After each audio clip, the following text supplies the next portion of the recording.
Hello everyone, welcome to another lecture of subject Introduction to Business and today our topic is types of partner in partnership business। किस किस तरह के partners होते हैं, शराकतदार होते हैं, उनकी इकसाम के बारे में डिस्कस करेंगे पार्टनरशिप के कारोबार के अंदर। तो हम देखते हैं types of partners in partnership. सबसे पहले हमारे पास है एक्टिव पार्टनर। एक्टिव पार्टनर कहते हैं अमली पार्टनर को, जो आगे बढ़ चढ़ के अमल कर रहा हो, काम कर रहा हो। A partner who actively participate in the management of organization is known as an active partner। वो पार्टनर, वो हिस्सेदार, वो शराकतदार जो अमली तौर पे पार्टिसिपेट कर रहा हो, हिस्सा ले रहा हो in the management of organization, organization की इंतजामिया के अंदर, चाहे जो भी ऑपरेशन है, काम है, एडमिनिस्ट्रेशन के काम है, एचआर के काम है, वो उनमें पार्टिसिपेट कर रहा है। इस पार्टनर को एक्टिव पार्टनर कहा जाता है। An active partner has unlimited liability, i.e., in case of insolvency, her personal asset can be used to pay off debt। Active partner जो होता है उसके पास अनलिमिटेड लाइबिलिटी होती है, यानी कि वो जाती तौर पे जिम्मेदार है। अगर कंपनी को लॉस हो जाए तो वो जाती तौर पे पैसे भरेगा, जो इन्वेस्टमेंट है वो भी, और उसके पर्सनल एसेट भी इस्तेमाल हो सकते हैं डेप्ट पे करने के लिए, उधार या लॉस पे करने के लिए। अब जैसे यहाँ पे लिखा हुआ है in essence in case of insolvencies, अगर कंपनी का दिवालिया निकल जाए तो जो एक्टिव पार्टनर है उसके जो पर्सनल एसेट हैं, जाती असासे हैं, वो यूज किए जा सकते हैं ताकि जो डेप्ट है वो उसको उतारा जा सके।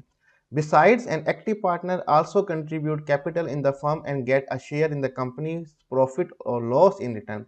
अब इसके साथ साथ एक्टिव पार्टनर जो है वो कंट्रीब्यूट भी करता है कैपिटल, सरमाया अपने कारोबार के अंदर, इन द फर्म, अपनी फर्म के अंदर, ऑर्गेनाइजेशन के अंदर, and get a share in the company, और कंपनी का हिस्सेदार बन जाता है। उसका जो भी प्रॉफिट लॉस होगा उसको उसका हिस्सा दिया जाएगा। अगर प्रॉफिट होगा तो प्रॉफिट मिलेगा, लॉस होगा तो उसको वो भी पे करना पड़ेगा या उसका सामना करना पड़ेगा। तो ये हमारे पास पहली टाइप है पार्टनर्स की। सेकंड हमारे पास है स्लीपिंग और डोरमेंट पार्टनर। स्लीपिंग पार्टनर कहा जाता है कि सोया हुआ पार्टनर जो सामने ना आए, जो एक्टिव ना हो। डोरमेंट का भी सेम मतलब है, सुस्त होना, नॉन एक्टिव होना, इस तरह के जो मीनिंग है डोरमेंट के निकलते हैं। तो ऐसा पार्टनर जो कि इनएक्टिव होता है उसको स्लीपिंग और डोरमेंट पार्टनर कहा जाता है। As a name suggest, a partner who does not participate in the management of company is known as sleeping or dormant partner।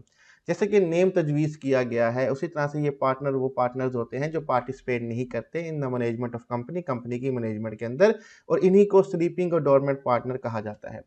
The sleeping partners are bound by the activities perform by the active partners and have unlimited liability. Sleeping partner जो होता है उसको वही कुछ करना होता है या वही कुछ सहना होता है जो एक्टिव पार्टनर कर रहा होता है। वो बाउंड होता है कि जो डिसीजन एक्टिव पार्टनर ले रहा है कंपनी के बारे में, इसको एग्री करना होगा, ठीक है। लेकिन इनके पास भी अनलिमिटेड लायबिलिटी होती है कि ये भी ज़ाती तौर पे जिम्मेदार हैं कि कंपनी का कोई लॉस हो जाए, कोई डेप्ट हो जाए, उसको पे करना है, तो इनके पर्सनल एसेट यूज हो सकते हैं। यहाँ से लिखा हुआ है i e in sense in the case of insolvency his और her personal asset can be use to pay off डेप्ट। कि अगर कंपनी का दिवालिया निकल जाए तो उसके पर्सनल एसेट्स का इस्तेमाल किया जा सकता है कंपनी के उधार उतारने के लिए। बिसाइड्स, इसके साथ साथ they also contribute capital in the firm and get a share in the company profit और loss in return.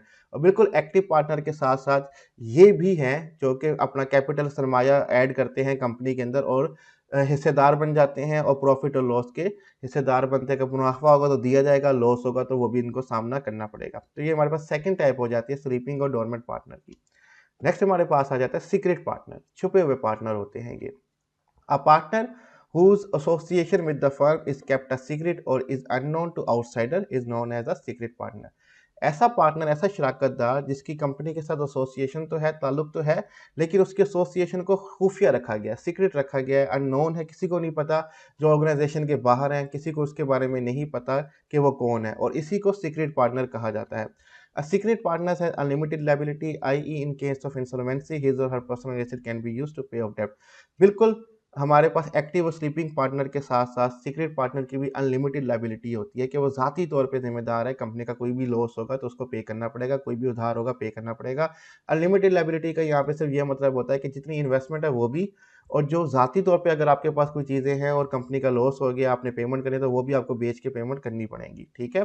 They also contribute capital in the firm and participate actively in the management of company. ये भी contribute करते हैं capital, पैसा company के अंदर, और ये पार्टिसिपेट भी करते हैं actively in the management of company. Company की मैनेजमेंट में। बस इनका बात ये होती है कि छुपे हुए होते हैं, ये सामने नहीं आते, आउटसाइडर के कंपनी के अंदर काम कर रहे होंगे, एक्टिवली पार्टिसिपेट भी कर रहे होंगे, लेकिन आउटसाइड द ऑर्गेनाइजेशन किसी को नहीं पता कि ये पार्टनर है। ठीक है, नेक्स्ट हमारे पास आ जाता है नॉमिनल पार्टनर्स। ठीक है, नॉमिनल कहते हैं बराए नाम।